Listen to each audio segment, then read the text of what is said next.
Coucou, je suis ravie de te retrouver et aujourd'hui on va parler de la relation qu'on peut avoir avec un pervers narcissique ou un manipulateur. Alors, si ça t'est déjà arrivé dans une relation soit familiale, soit amoureuse, soit professionnelle, en fait, c'est une relation où il y a un fort lien de dépendance à la base. S'il n'y a pas ce lien, en général, c'est toujours facile de s'en défaire. Mais quand il y a ce lien, soit parce qu'il est familial, soit parce que c'est ton supérieur hiérarchique ou une de tes collègues ou un de tes collègues avec qui tu dois travailler continuellement, c'est-à-dire que tu ne peux pas sortir du lien, ou dans une relation amoureuse, la technique du pervers narcissique ou du manipulateur peut petit à petit être de plus en plus ficelée et c'est extrêmement dur de s'en sortir et parfois on ne comprend pas du tout ce qui se passe. Alors, ce qu'il faut bien comprendre, c'est que ces hommes ou ces femmes vont avoir un mécanisme où tous les dialogues vont être basés sur le fait qu'il va te faire porter toute sa faute. Il va soit se victimiser à certains moments, soit arriver avec une agressivité importante, mais son but, son unique but, conscient ou inconscient, hein, parce que certaines fois ces personnes-là ne sont absolument pas conscientes de leur mécanisme, et toi non plus, c'est ça le problème. Et donc, tout sa recherche va être sur une situation bien précise, si c'est dans le travail, si c'est à la maison, c'est de te faire porter toute la responsabilité de votre relation ou de votre travail en commun ou de votre vie en commun. Et cette personne va petit à petit, elle, se dégager de toute responsabilité. Donc souvent dans une relation avec un pervers ou une perverse narcissique ou un manipulateur, peu importe, tu vas te sentir très très lourd. Tu vas te sentir extrêmement fatigué. Tu vas te sentir toujours dans des situations où il n'y a pas de solution. Et souvent, tu vas ressentir une grande déprime. C'est-à-dire que tu es dans un cercle vicieux. Tu as l'impression d'être complètement... tu mets tout en place, mais à chaque fois, il n'y a pas de solution et tu as l'impression que jamais tu vas t'en sortir. Et jamais tu vas t'en sortir parce que le poids que tu portes est démentiel. Mais ce qu'il faut que tu comprennes, c'est que oui, le poids que tu portes est démentiel parce que tu portes ta vie, mais tu portes la vie de l'autre aussi. Et toutes vos discussions vont tourner sur toutes tes responsabilités de cette situation. Toi, tu vas venir avec une problématique et une recherche de solution.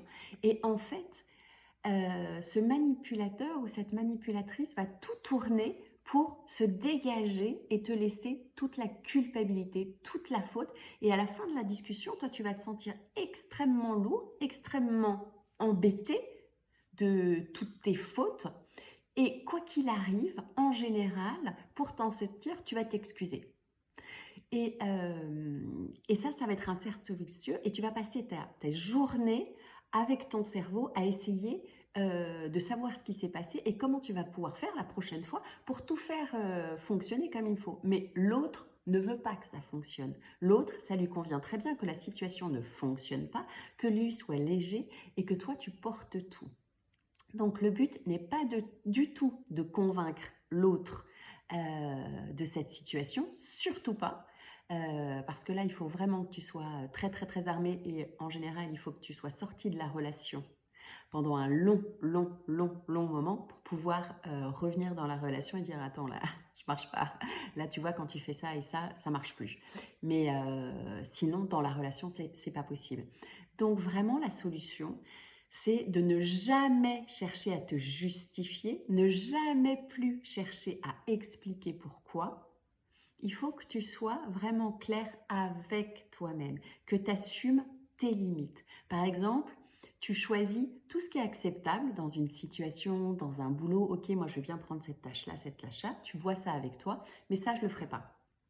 Et dans la conversation, l'autre il va essayer de t'embobiner, mais toi tu vas dire ok, je comprends, ou ok, je vois bien, mais moi, je ne pourrais que faire ça et ça. mais tu ne te justifies pas. Ou alors, sur 2 points très clairs, je n'ai pas assez de temps et c'est comme ça pour moi. Parce qu'il ne faut pas rentrer dans le dialogue, il ne faut pas rentrer dans la conversation, sinon t'es foutu. Donc comprends bien que le but de la conversation, c'est pas savoir qui est fautif, c'est pas savoir qui a la culpabilité, c'est pas ça le sujet. Mais lui, il va venir tout le temps là-dedans. Le sujet est, moi, je ferai ça. Après, toi, tu fais ce que tu veux. Mais moi, je ferai que ça. Ou moi, aujourd'hui, je suis tellement fatiguée que je ne pourrais faire que ça. Et ce n'est pas négociable. En fait, il faut que tu rentres dans des sujets et dans ta tête, comme quoi, ça, je veux bien accepter certaines choses, mais là-dessus, c'est pas négociable. Voilà. Eh bien, écoute, essaye de réécouter vraiment cette vidéo pour bien comprendre le mécanisme. Il ne se joue pas sur le pourquoi on fait ça, il ne se joue pas sur c'est ta faute ou quoi. Le dialogue, il va se jouer sur moi, je fais ça et c'est comme ça. Et surtout que les conversations soient vraiment simples et fais attention à la fin de la conversation à ne pas porter la responsabilité de l'autre. Je ferai quelques autres vidéos sur ce sujet. Je te souhaite une très belle journée. Bon courage à toi, amuse-toi bien, ciao. Et l'important, c'est que tant que tu te sens pas léger, c'est que tu es toujours dans ce cycle à devoir te justifier, et ça ne marche pas, ça ne marche pas. Bon courage, prends bien soin de toi, ciao.